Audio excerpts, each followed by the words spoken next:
Techne/techno comes from the Greek techne, meaning art, craft, skill, and shows up in dozens of English words. Some, such as technical, technology, and technique, have long been familiar. Others, such as techno-thriller, were only coined in the current computer age, which has also seen the new cut-down terms techno, for technopop, the electronic dance music, and tech, for technician or technology. Technocrat, a scientist or technical expert with power in politics or industry. The new president, a great fan of science, had surrounded himself with an impressive team of technocrats. In 1919, W. H. Smith coined the term technocracy to mean basically management of society by technical experts. Technocracy grew into a movement during the Great Depression of the 1930s, when politicians and financial institutions were being blamed for the economic disaster, and fans of technocracy claimed that letting technical experts manage the country would be a great improvement.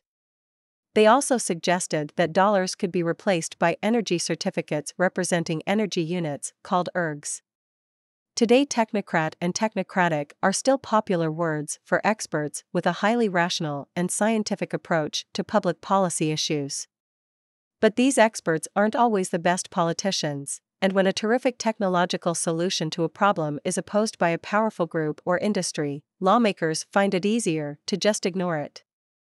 Technophobe, one who fears or dislikes advanced technology or complex devices, and especially computers. The new employee was a middle-aged technophobe who seemed startled every time a new page popped up on her computer screen. The condition known as technophobia got its name around 1965, though its synonym Luddite had been around for a long time, and since then we've been flooded with electronic gadgetry. But even today, few people actually understand any electrical technology more complicated than a light bulb, so there's still plenty of technophobia around. And it isn't limited to computer users. The explosion of the atomic bomb made technophobes out of millions of people, and since human-caused climate change has been a result of technology, it's not surprising that it too has produced a technophobic response.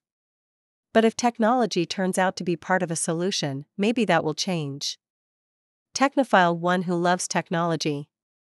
Back in my day, the high school technophiles subscribed to Popular Mechanics, built ham radios, and were always taking apart the engines of their clunkers. The word technophile came along soon after technophobe, which seemed to need an antonym.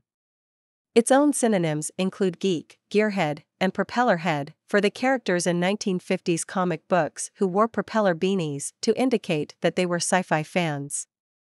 Even before American inventors began amazing the world with their Yankee ingenuity in the 19th century, most Americans could be described as technology lovers. Today, American technophilia may be seen most vividly when a new version of a popular video game sells millions of copies to young buyers on the day of its release. Pyrotechnic, of or relating to fireworks. Her astonishing, pyrotechnic performance in the concerto left the audience dazed. You've read about funeral pyres, and you may even have survived a pyromaniac, insane fire starting stage in your youth, so you might have guessed that pyr means fire in Greek. Pyrotechnic refers literally to fireworks, but always seems to be used for something else, something just as exciting, explosive, dazzling, sparkling, or brilliant. The performances of sports stars and dancers are often described as pyrotechnic, and a critic may describe the pyrotechnics of a rock guitarist's licks or a film's camera work. A pyrotechnic performance is always impressive, but the word occasionally suggests something more like flashy or flamboyant. Long comes from Latin longus, which, as you might guess, means long. The English word long shows up in many compound terms such as long-suffering, patiently enduring lasting offense or hardship, and long-winded, boringly long in speaking or writing, but the long root also sometimes shows up less obviously. To prolong something is to lengthen it, for example, and a chaise longue, not lounge, is a long reclining chair. Longitude, distance measured by degrees or time east or west from the prime meridian. Checking the longitude, she was surprised to see that the tip of South America is actually east of New York City. The imaginary, but very important, lines of longitude run from the North Pole to the South Pole. Each is identified by the number of degrees it lies east or west of the so-called prime meridian in Greenwich, England, part of London. A circle is divided into 360-degree, so, for example, the longitude of the Egyptian city of Cairo is about 31 degrees east, that is, about 31 degrees east of London.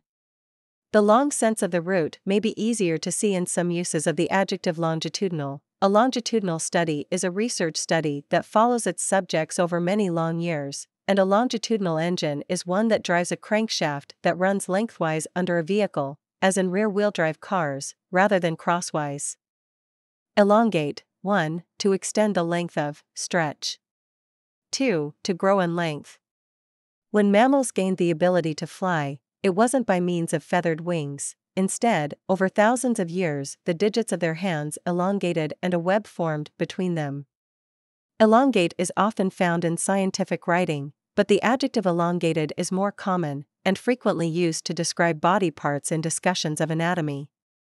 This was even the case when the superhero Elongated Man made his appearance back in 1960.